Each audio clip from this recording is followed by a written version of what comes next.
And now it's time for the first of our regular wine spots here in Taste Wolverhampton, and we welcome Simon Ward of Glory of Wine Tastings into the studios. Hi, Simon. Hello there, David. Good morning. Good morning to you. And where are you taking us this morning? Well, we're going to talk a little bit about the Merlot grape variety today. We'll have a little chat about that, and then we're going to taste some Merlot a little bit later, and I'll give you some wine recommendations for this particular week.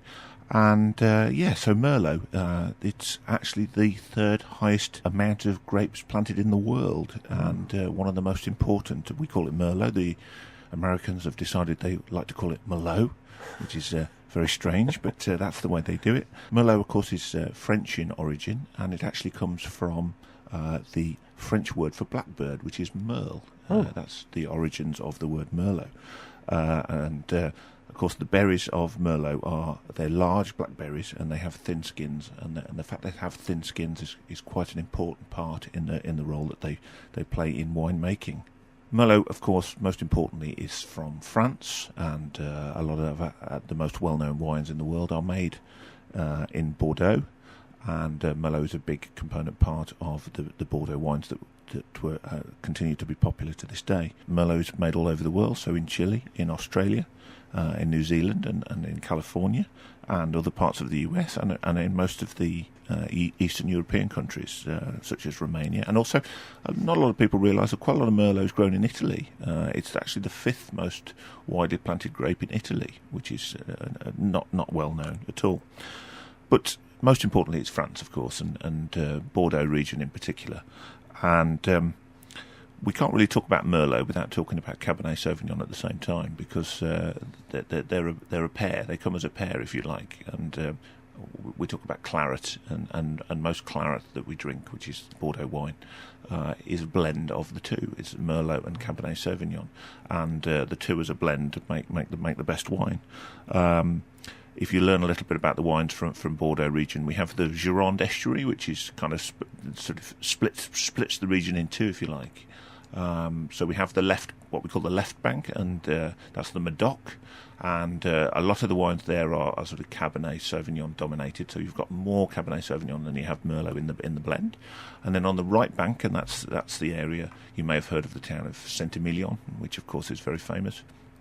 And then most of the wines there are more Merlot dominated, a little bit of Cabernet, but mostly Merlot. And there's a region there called Pomerol, which makes some of the finest Saint-Emilion in the world. And there's one particular wine. It's my dream wine to drink, actually. It's Chateau Petrus.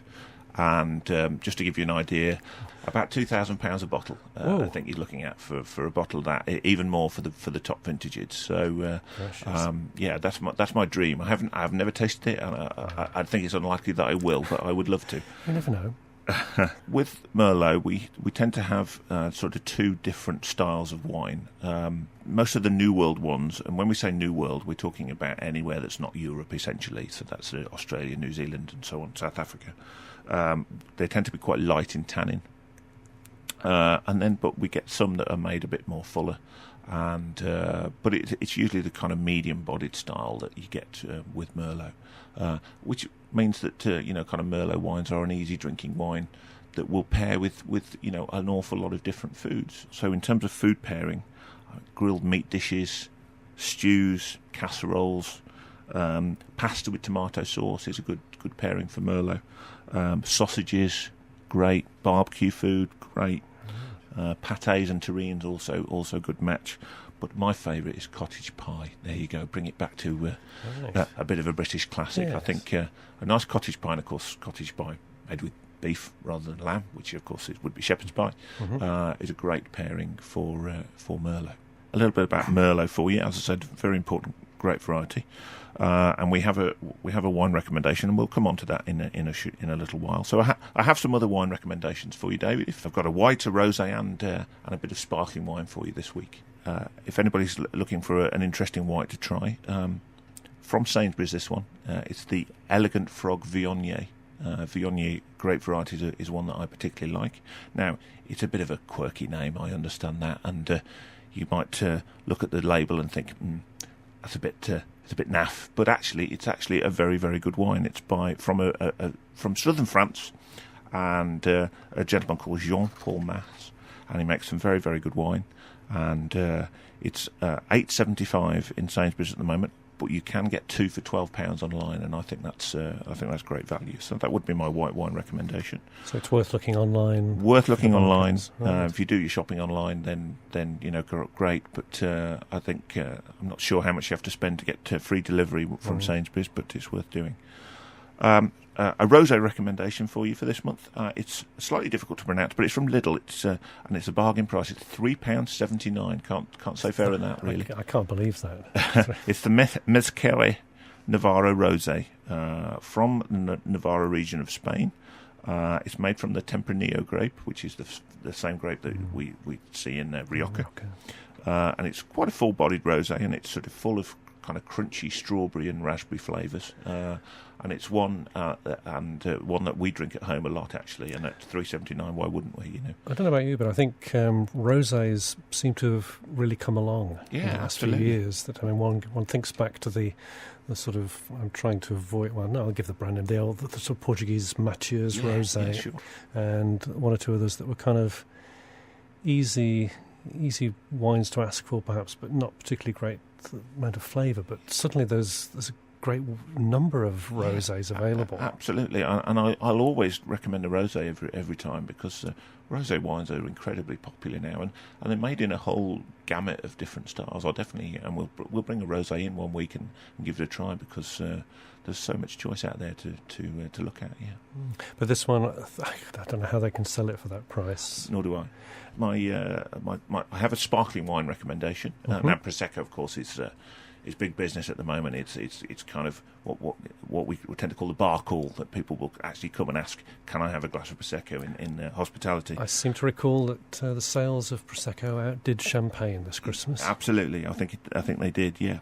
Now, if you're looking for something that's it is Prosecco, but it's the best of Prosecco, look for one with now I apologise in advance for my Italian pronunciation here, but if you look for one that says Conegliano Valdobbiadene on the label.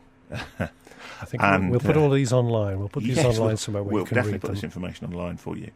But also, easier to remember, is they have DOCG on the label, which is the guarantee. DOC is a level of guarantee of the wine, the quality of the wine. But if you see one with G on the end, it's actually Garantito, which means it's a guaranteed wine. And this one is the one I recommend is from Aldi, and it's £7.49 a bottle, which for a top quality Prosecco, I think that's great value. So we've done 3 wine recommendations. We're on to our wine that we are actually going to have a little taste of now. This is the Louis Philippe Edwards Grand Reserve Merlot. It's from Majestic. Normally £10.65, but you can buy it on offer. Majestic do lots of different offers, and it's £7.98 on offer. So I think at £7.98 it represents great value. So I apologise for any slurping noises on the radio.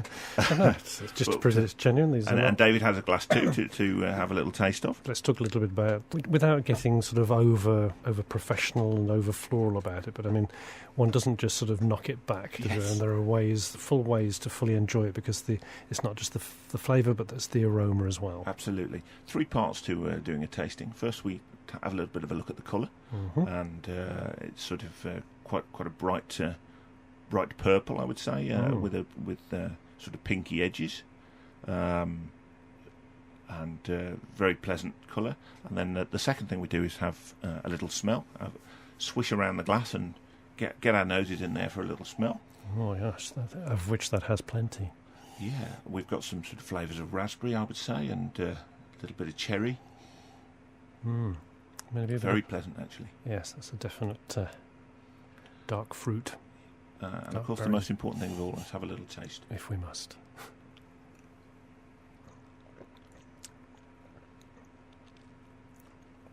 Gosh, that's very developing. I mean, I said we haven't opened it long ago, so I think if we gave it another sort of 15 minutes, we'd get more out of it. I the flavour is still there. That's really long-lasting. It's a really beautiful flavour. And this is a wine that I drink a lot, and it's a really great wine. Louis Philippe Edwards, incidentally, are one of Chile's biggest wine producers. And you'll see a lot of their wines in the supermarkets. This is the Gran Reserva. Now, Gran Reserva doesn't have any legal definition in Chile like it does in Spain, but it does mean that the family is particularly proud of this particular wine, and they do have the juice in barrels for about a year to give it that extra flavour. So I mean, this is a sort of very sort of accessible wine. It's a good January wine, actually. Yes. There's a warming quality to it, but it's not kind of too, I wouldn't say harsh or sort of strong, which I guess is what you're talking about, the lack of tannin, that it's very gentle. There's a little bit of acidity, which you don't get a lot of in red wine, which makes your mouth water a little bit. And there's no harsh tannins, and I think most people that are put off red wine drinking, it's the tannin that tends to put them off. And there isn't much there, which makes it a really great wine to drink with, well, lots of things, but a hearty beef stew, I think, would go a treat with that. Absolutely. Sadly, we don't have that, sadly. It's sadly not. But no, I could imagine that going. I mean, it's a delicious wine to drink by itself, but that would be great with food. Yeah. Well, as I say, it's from Majestic, but I have seen it in Asda as well, and do look out for Louis Philippe Edwards wines, because they are really, really great brand, and most of their wines are very drinkable.